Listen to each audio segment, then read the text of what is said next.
Uma lista com dezenas de livros que não devem ser lidos por crianças e adolescentes e que devem ser recolhidos de bibliotecas escolares. Isso até parece um enredo de um filme de ficção ou então um cenário de guerra, como o que aconteceu na época do nazismo, né? Mas na verdade isso aconteceu recentemente, agora em 2020, no Brasil, no estado de Rondônia. Se você não está sabendo do que aconteceu, a gente vai conversar aqui um pouquinho sobre censura literária e sobre algumas coisas que estão tentando mexer, sem a gente perceber ou percebendo, na educação brasileira.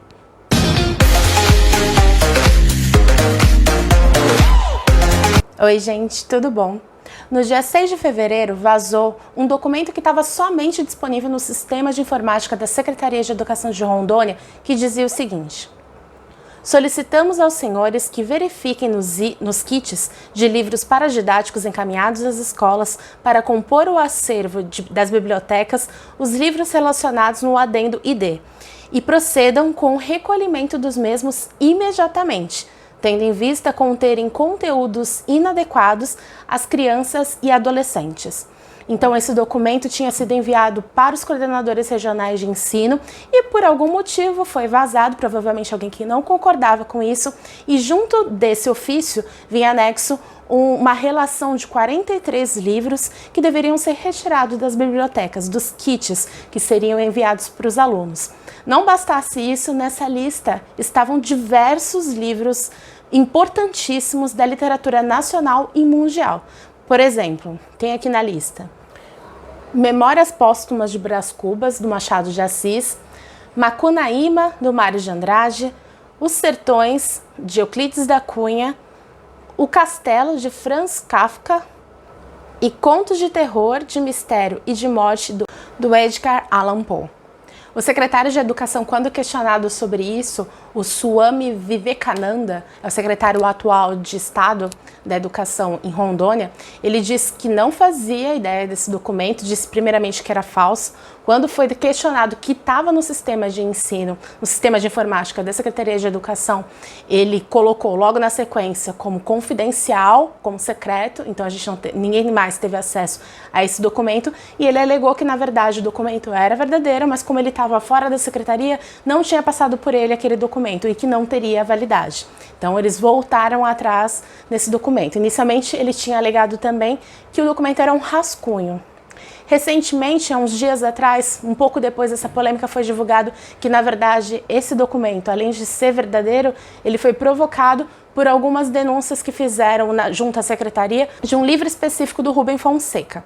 O livro é Amálgama, que foi lançado pela editora Ediouro e que, de acordo com eles, de acordo com as denúncias que eles supostamente receberam, digo supostas porque eles não disseram de onde veio essa denúncia, o livro continha palavrões, por isso ele deveria ser retirado. Mas não houve nenhuma outra explicação sobre os demais 42 livros da lista, né? Total de 43. E tem um adendo, na verdade, tem uma observação que diz que todos os livros do Rubem Alves devem ser recolhidos. Então, muito mais do que aqueles 43 livros, a gente tem todas as outras obras do Rubens Alves, que era um colunista da Folha de São Paulo, um escritor que morreu em 2014 e que falava muito sobre educação.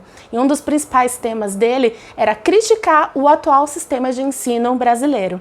Então, tem toda uma dúvida, né, do porquê tanta crítica assim, tanta tentativa de censura para esses autores específicos. Ainda que a decisão tenha sido considerada um rascunho pela Secretaria de Educação e não está em vigor, não entrou em vigência essa ordem de recolhimento, o Ministério Público Federal já disse que vai abrir um inquérito para investigar essa situação. A OAB se manifestou contra esse caso. Ela disse o seguinte: o documento viola os mais caros princípios e garantias fundamentais da Constituição Federal. A União Nacional dos Estudantes, a UNE, afirmou que a lista da SEDUC foi uma tentativa de censura à cultura. E a Academia Brasileira de Letras fez uma nota de repúdio dizendo que não admite o ódio à cultura, o preconceito, o autoritarismo e a autossuficiência que embasam a censura. Rondônia fica na região norte do país, é o terceiro estado mais rico da região e é responsável por 11% do PIB de toda a região norte. Além disso, Possui o 5º melhor índice de desenvolvimento humano, o IDH da região norte, a 2ª maior taxa de alfabetização e a 3ª menor taxa de analfabetismo entre todos os estados da região norte e nordeste do país. Entre 2002 e 2014, o estado apresentou 85,2% de crescimento acumulado do PIB, sendo o 5º estado brasileiro que mais cresceu no período. E Rondônia possui o menor índice de pobreza entre todos os estados do Norte e Nordeste.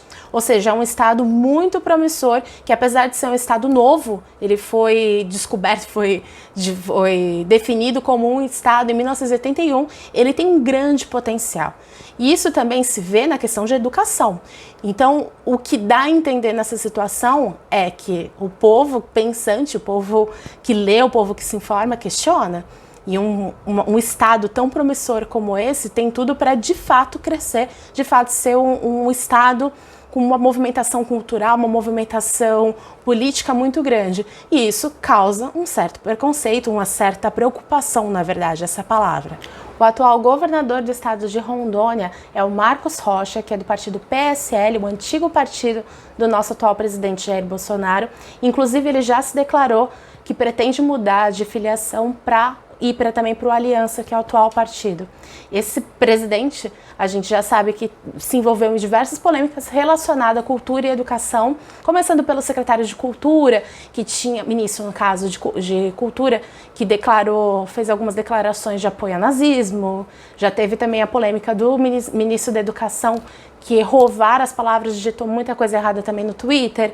A gente já teve a declaração do próprio presidente falando que os livros paradidáticos tinham muitas palavras, muito texto, que deveria ser mais sucinto. Então a gente sabe que não é uma tendência do atual governo incentivar a educação. Não digo que essa lista tenha sido proposital, mas que faz pensar, faz. Porque se a gente não se unir, se realmente não questionar situações como essa, situações absurdas como essa, de tentar censurar livros clássicos, livros importantes para a educação brasileira, dos nossos jovens, das nossas crianças, aquilo dali vai passar batido. A gente realmente tem que se movimentar e toda vez que vê uma situação como essa, se manifestar. Desses livros dessa lista, eu já li 3 desses 43, o que também me deu um start de que eu tenho que procurar mais um pouco desses clássicos e desses livros que estão nessa lista. Agora é questão de honra ler todos eles. Eu já li o livro Memórias Póstumas de Brás Cubas, do Machado de Assis, que conta as memórias póstumas, né, como o próprio nome diz. Depois, assim que morreu, o Brás Cubas, ele começa a contar um pouco da sua infância, da sua adolescência, da sua juventude, da sua fase adulta, começando já no enterro dele, no velório, onde vários amigos dele vão lá para velar o corpo dele, e ele vai lembrando tudo o que aconteceu.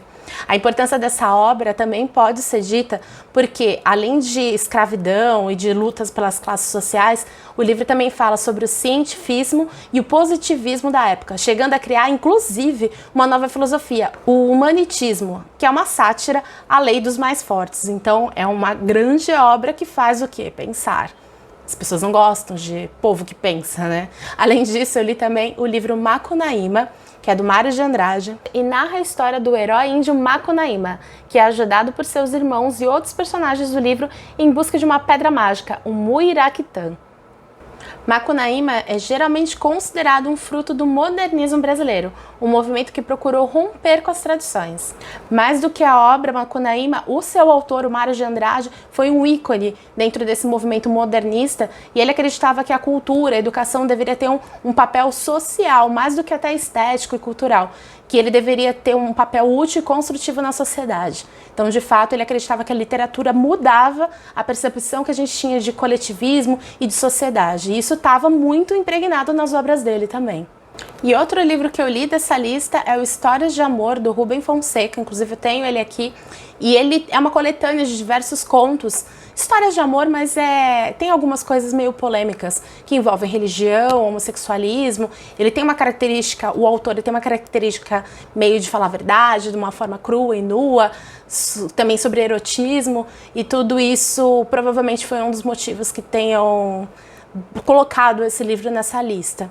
O autor, inclusive, o Rubem Fonseca, é aquele que eu comentei que teria sido o motivo dessa caça às bruxas, né, aos livros, porque é um autor que falava em algumas obras alguns palavrões e tudo mais, isso teria motivado. Inclusive são 19 obras do Rubem Fonseca que estão nessa lista, né, de suposta censura a esses livros. Já chama atenção por isso, né, a quantidade muito grande, e foi um autor muito importante para o cenário cultural brasileiro, né.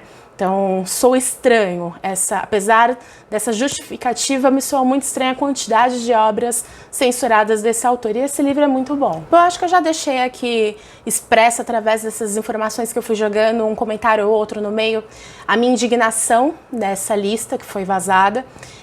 O que me espanta, na verdade, o que me assusta é que provavelmente se não tivesse tido essa repercussão, se essa lista não tivesse sido vazada para a internet, provavelmente essa censura aconteceria sim, se por maldade ou por realmente uma forma de movimentar e moldar a sociedade ao bel prazer dos governantes, ou simplesmente por uma obediência cega, sabe? De repente alguém da Coordenadoria Geral de Ensino acatar essas ordens sem questionar.